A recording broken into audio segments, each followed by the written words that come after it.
O Sabaha. This was a traditional Arab cry used to signal danger or a coming threat. The clans of Quraysh came rushing to see what the alarm was. The Prophet, peace be upon him, called out to them by name, O people of Quraysh, O tribes of Far, O clans of Adi. Those who couldn't attend sent others to report back. Even Abu Lahab was there. The Prophet, peace be upon him, asked, If I told you that enemy horsemen were behind this hill, ready to attack you, would you believe me? They replied, Yes, we have never known you to lie. He then said, I am here to warn you of a severe punishment. At that, Abu Lahab shouted, May you perish for the rest of this day. Did you gather us just for this? It was at that moment that the following verse was revealed. Perish the hands of Abu Lahab, and perish he.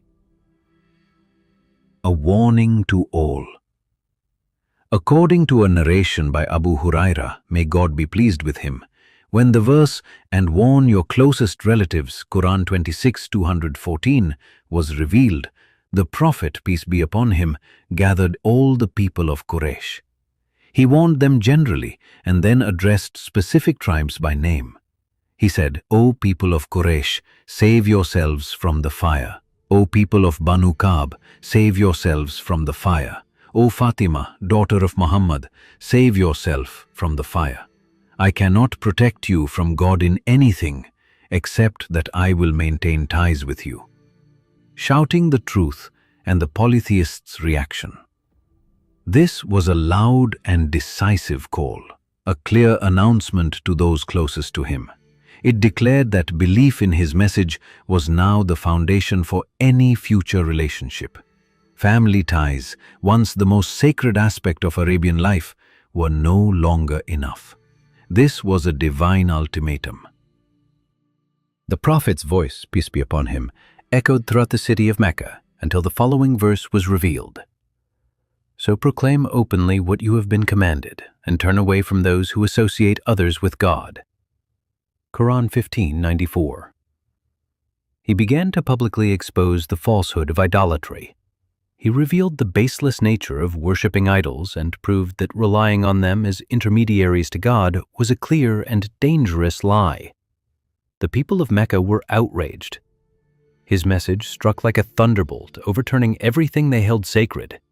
They could not bear to hear themselves labeled as misguided simply for following their forefathers. They began to gather their forces, hoping to stop the revolution before it could spread. They understood well what his message meant, denying all claims to divine authority except for God, believing in the afterlife, and submitting fully to the will of God and his messenger. If they accepted this, they would lose control over their wealth, their social status, and even their personal desires. Their dominance would end. They would no longer be able to oppress the weak or commit the sins they had normalized in daily life. They knew what was at stake. And yet they refused, not because of true dignity, but because, no, instead he desires to persist in his sinful ways. Quran 75:5. Still, they were powerless in the face of an honest, trustworthy man, someone whose character was unmatched in the history of their people. They were baffled, and rightfully so. Eventually, they decided on a new approach. They went to his uncle and guardian, asking him to intervene. They knew that in Arab society the bond of family honor was sacred, and they used it to pressure him. They said, "O uncle, your nephew insults our gods, mocks our religion, and dishonors our ancestors.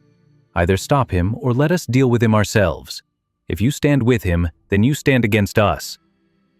The Prophet's uncle tried to calm them with a gentle response, but the Prophet, peace be upon him, remained firm. He continued preaching the message of God, unaffected by their hostility and plots. An advisory council to debar pilgrims from the call. Around this time, another concern was rising. The annual pilgrimage season was near, and Mecca would soon welcome visitors from across Arabia. The leaders of Quraysh feared that the Prophet's message, peace be upon him, might spread among the pilgrims. They gathered for a council and turned to a respected elder to guide them. He advised that they must agree on one clear accusation they could all promote to discredit the prophet. One man suggested they call him a soothsayer, but others disagreed, saying his words didn't resemble the rhymes of fortune-tellers. Another said, "Let's call him mad," but this too was rejected, as there were no signs of madness in him. "What about calling him a poet?" someone asked. But his words were unlike any poetry they knew. "Then let's say he's a sorcerer," was the final idea. This was the suggestion they agreed upon. They would accuse him of using sorcery so powerful that it could divide families. A son from his father, a husband from his wife, a man from his tribe. God revealed a response to this scheme in the following verses. "Indeed, he thought and plotted, so may he be cursed, how he plotted.